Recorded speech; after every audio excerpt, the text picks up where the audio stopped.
was there. Now, as I say, 3 novice hurdle runs in huge and good Newbury novices, and then a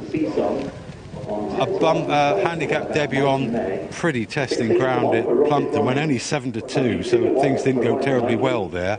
They've left the hood off, and I'm not surprised that she's just a single figure price now, because there's a possibility she could be extremely well handicapped still. We can also have a look at Mighty Meg, the longer price of the 2 Ollie Murphys. Yeah. Why not? Because she's got form for sure. Oh yes, and here she is. This is here. This is 4 weeks ago, novice race, and she just keeps going in quite pleasing style to finish a never dangerous 4th. I mean, it definitely looked as if there was a chance that there would be further improvement to come. As I say, she's only had five career starts. She showed ability in 1 bumper. Completely unexposed horse, and who knows? I mean, as I say, you've got Richard Johnson on the shorter price one, but this one could still have quite a say in this contest. I suppose if there's a story of the market, it's that Memphis Belle's short again. Yeah, 3-1. Yeah. Well, we sort of run through this. Here we go. Oh, look at that. Switch to the head on, and you can see here's Mighty Meg, just sort of gradually keeping going, no threat, but not knocked about unduly. And Julie, in the end, finishes 4th. So you would anticipate, with a little step forward on her handicap debut into a weak race, she'd certainly be on the premises. She's a perfectly decent price as well. There she is, Mighty Meg. Yeah, I was going to say, sorry, the story of the market, Memphis Belle's shortness again. Well, really, isn't it? Yeah, well, I mean, there was... although she only finished 5th at Southall when 9-2, there was more than a smidgen of ability being shown. You know, the money, obviously, those who backed her into that price didn't ever look like collecting, but there was enough shown to suggest she might have a future. And again, 5 starts in her career, she's off a mark of 80. I mean, it's not... She wouldn't have to be any great... shakes. Exactly, that's the word, to win this. It's getting late, don't worry. No, there's only race 6 of 9. Molly Whoopie is the best turned out mare in this race. Paula Smith trains, Emma Smith-Chaston taking the ride. So for the sake of completeness, she's the only one we haven't mentioned. And she finished 2nd for Tim Fitzgerald April last year in a Sedgefield race. And before and since, there hasn't been a great deal. So a quick look at the bet. I wonder if we can have the full betting. A full show? Yeah, full screen betting? Full screen betting. See what Here we go, look at that. Mighty Meg, a little bit of money for your selection, 12 into 9. Yes. A little bit of money for Ride the Monkey, 25 into 18 for Ollie Greenall and Henry Book. Blinkers first time, handicap first time. Yeah. Those are the angles there. Yes. And Dylan Seasong, no surprise, 10 into 7-1. Yeah, that's a bit of a late plunge on that, and that isn't a surprise either. It's a live little race. I thought this one was the more interesting division. The 2 divisions. Yeah, simply because there were 3 or 4 sort of canny-looking angles at it, and it was a matter of trying to pick the right one. Probably Glenn Dunn with. It's a bit like saying this is the more interesting of these physics textbooks, isn't it? I never found any physics textbook interesting. I couldn't even hold them the right way up. Oh, my word. Right.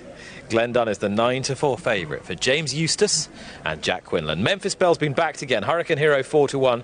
The shorter priced of the 2 Ollie Murphy runners, yet his mare Mighty Meg is 10s and been supported, as has Dylan Seasong into 7s. Rocket Ronnie 12 and Ride the Monkey did come for money, but has eased out again. Tingo in the Tail 33, Patricia de Plaster 50. Is certainly, I think, a race distinguished by having the best collection of names of any that's been run this season. She's not as good as Paddy yet, is she? No. Patricia de Plaster, Tingo in the Tail, Molly Whoopie and Ride the Monkey. It'd be great if they came down to the last in a line, but I don't suppose Alan Howes, to whom we're going to go now, would agree. Alan, all yours. Thanks, Nick. Yeah, certainly an interesting collection of names here. Let's see how we get on then. Flags are raised. Flags up, and they're off. Racing away for Division 2, this Racing TV Profits return to racing handicap hurdle. Golconda Prince is one of the first ones to show in the journey, alongside Rocket Ronnie and Glen Dunn moving through in that light blue jacket, as they all skip safely to the other side of flight number 1. Golconda Prince in the centre, Tingo in the tail, wider out in red and yellow. Glen Dunn towards the inside of the principals. And then Rocket Ronnie from Memphis Belle. He goes over that one in about 5th place now, just in advance. Ride the Monkey, that green and apricot hoop jacket with the noseband on. Very wide on the track then is the mare, Molly Whoopie. Behind that runner is Patricia de Plastre, that's in the red jacket. And then came Dylan Seasong with Mighty Meg out the back of the field in the early going, alongside Hurricane Hero. So about to reach the end of the back straight first time around. Golconda Prince, Tingo in the tail, and Glen Dunn the leading 3. In advance of Memphis Belle, Rocket Ronnie, and Ride the Monkey. And then Molly Whoopie, with between horses Dylan Seasong in the pink and grey. Then Patricia de Plastre with Mighty Meg second from back, and Hurricane Hero under Richard Johnson the back marker as they go down towards flight number 3. Glen Dunn to the inside, Golconda Prince between them, Tingo in the tail wider out, a couple of lengths at advance. Rocket Ronnie, Memphis Belle, and Ride the Monkey. And then wider out, that green jacket with the red spots of the mare Molly Whoopie. In amongst them then, Patricia de Plastre under Robert Williams. Alongside that one is the mare Dylan Seasong, and then Hurricane Hero and a Mighty Meg. They race towards the flight just away from the winning line. Golconda Prince just in advance of Glen Dunn as they stepped over that flight. Then Tingo in the tail, and Rocket Ronnie with Memphis Belle, the dark blue jacket, the noseband. Against the running rail Ride the Monkey, wider out Molly Whoopie. And behind Molly Whoopie then came Dylan Seasong.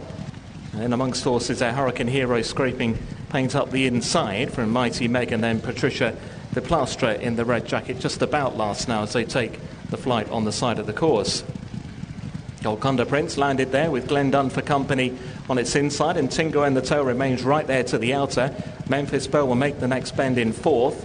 Then came Rocket Ronnie, the move in purple diamonds. Against the fences, Ride the Monkey, then Dylan Seasong and Hurricane Hero ahead of Molly Whoopie. Mystic Meg, Mighty Meg just being pushed along there, and Patricia de Plastre is the back marker as they go towards 3 from the end. Almost a 3-way go for the lead there. Glen Dunn though landed better than Golconda Prince, who was just pushed along on the landing side. Tingo in the tail is still prominent to the outside of those two. Then came Memphis Belle in front of Ride the Monkey on the inside, then Rocket Ronnie. Dylan Seasong was ridden on the landing side of 2 out, so too Molly Whoopie, and then came Hurricane Hero. And next behind that one is Mighty Meg, and Patricia de Plastre is losing touch by about 5 lengths behind the second to last horse. Up and over the mound they went then, and Glen Dunn leading, just about 2 lengths at the moment from Tingo in the tail. Golconda Prince is now losing ground between that one on the inside, Ride the Monkey. Next in the field then is Dylan Seasong, who's certainly staying on just behind the heels of the leaders now. Rocket Ronnie wider from those in now 5th place as they begin this turn back towards home. It's top-weighted Glen Dunn, the one who's they got to pass here by about 3 lengths over Ride the Monkey in 2nd place. Tingo in the tail is next in 3rd. Then the staying on Dylan Seasong, Memphis Belle and Rocket Ronnie. The final flight of hurdles looming, and it's Glen Dunn who comes over it with a big leap there. Landed 5 lengths to the good of Dylan Seasong, challenging there for 2nd place with Ride the Monkey. Then came Memphis Belle, but inside the final 100 yards it's Glen Dunn who's out in front. Dylan Seasong is playing catch up all the time but running out of time, and Glen Dunn goes on to beat Dylan Seasong into 2nd. Memphis Belle in 3rd, and came Ride the Monkey clear from Rocket Ronnie and Mighty Meg. Victory for the top weight here, Glen Dunn, Jack Quinlan for James Eustace in the pale blue silks of the McDougall 2, and a nice straightforward performance from this gelding. I think the track has suited him today, and he was getting a clear shot at things from an awful long way out. By contrast, Dylan Seasong didn't have the best of trips through. She was shuffled around all sorts of positions on the inside between 2 out and the line, and she's run on really strongly. It might have made this interesting had she had a slightly better trip through the race. Ride the Monkey's run quite well. Tingo and the Tails run creditably. Memphis Belle has come through for 3rd. Right. But convincing in many respects from the winner. I think it's all about track position here. Time's much slower than any of the other 2 mile hurdles on the card. I mean, significantly slower. They didn't go a great pace, and I think you needed to be handy. And the winner was